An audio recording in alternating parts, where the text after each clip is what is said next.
everyone. My name is Brett Robinson, and I am the Democratic nominee for State Representative District 130. Today, I just want to film a very informal video, just talking about my disappointment with Texas right now, specifically for today. So in case you didn't know, today was supposed to be a protest at the Capitol, a pro-Palestinian protest that protests the genocide happening in Gaza right now by Israel. What you should know is that Israel is currently bombing humanitarian aid. They're bombing civilians. I know over 30,000, I believe that number is about to hit 40,000 now. Innocent Palestinian civilians, not Hamas. Everyone will tell you that they have a right to defend themselves. I don't think anyone's disagreeing with that. You want to fight Hamas, go for it. They did attack you first on October 7th, and everyone believes that day was terrible. But what we're not going to do is just bomb everybody, bomb an entire population, and participate in collective punishment. That is a war crime, and it needs to be prosecuted as such. There's certain demands that I think a lot of people are making, but I'll give you mine. I mean, it goes beyond just a ceasefire. I want us to end our financial ties.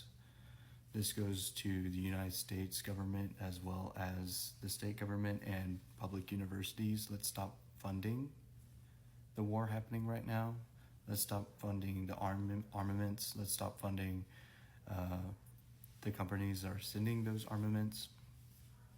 That kind of stuff is just blowing my mind that we're even supporting that right now. But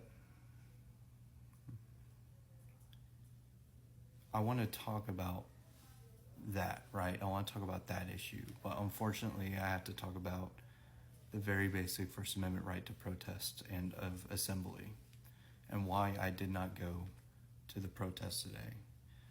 I bought water.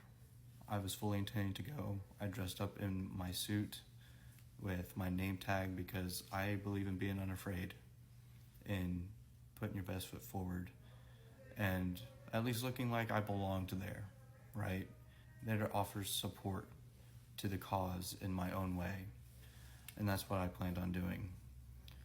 But I kept getting calls from family and friends, and I started getting worried about my own safety. And I'll tell you why. You see, normally, I'm not afraid of the police response. I'm not afraid of getting arrested. I know my intentions. I was going to be peaceful. If I had been arrested, I know that nothing would have happened. I would have been let go. Hopefully. That wasn't really where my fear came in. My fear came in because 2 days ago, our governor decided to pardon Daniel Perry. And it's been a couple of years, so in case you've forgotten Sorry, it stopped recording for some reason, but I wanted to say that in case you forgot who Daniel Perry was, he killed a Black Lives Matter protester in 2020.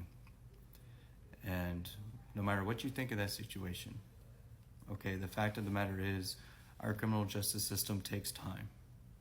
It doesn't just lock up somebody immediately overnight, convict them for murder. What happened was a Texas jury convicted him. Takes a unanimous vote. It's hard to get a group of people to agree on anything. But this jury that convicted him believed that there was no reasonable doubt that he was wrong, that he's a murderer, and that he did not kill in self-defense, but he went out with the intent of doing that. He is a convicted murderer, and he does not belong on our streets. He doesn't belong, or he doesn't deserve to, own a gun or anything else that he could use to threaten our society again. But that's exactly what he's being afforded now. An opportunity to run from justice that Greg Abbott has given him. And Greg Abbott is a lot of things. One of them is he is very cunning. He's smart and he's calculating. He knows how to wield political power effectively, and that's what makes him so scary. This wasn't just a pardon out of the blue, okay? It was intended to send a message. And people like me received it loud and clear. That if you want to be a vigilante, if you want to go out and you want to murder protesters on behalf of the state, you go right on ahead. Because the governor is going to have your back. Governor Abbott's going to pardon you, no problem. What do you think that does to people like me who are considering, joining a protest? Who might be worried about their safety? I'm not very street smart, okay? I'll admit it. I'm not.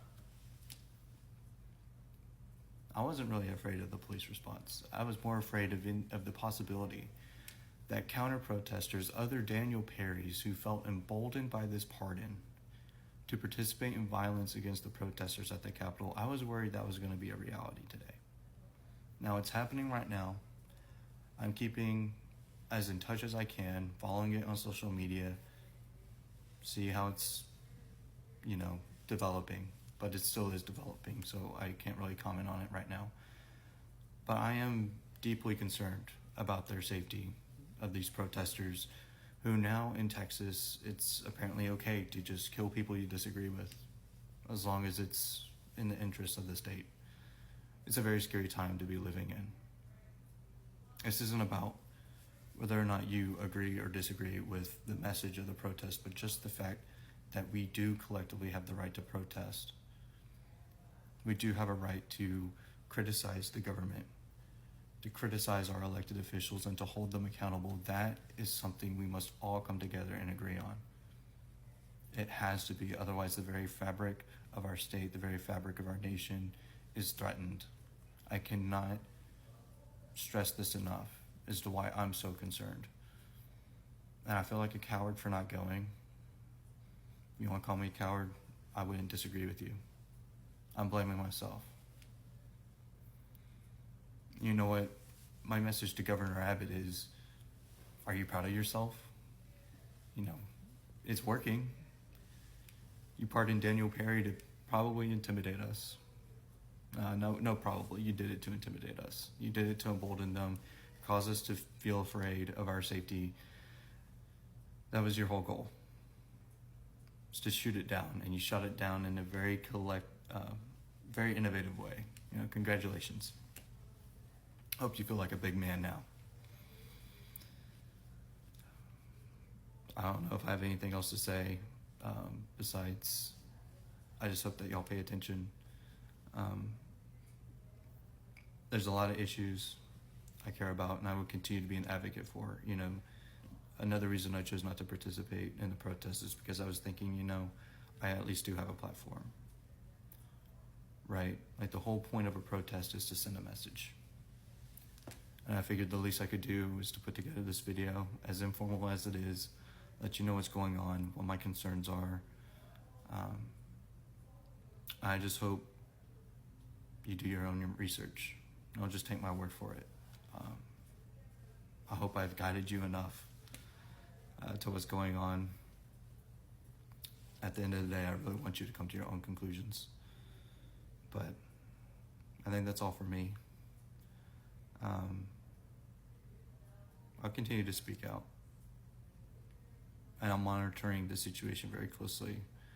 You can bet I'll have the back of any protester. Whether I agree or disagree with them, I'll always defend that right. End of story. Hope y'all have a good Sunday. Take care.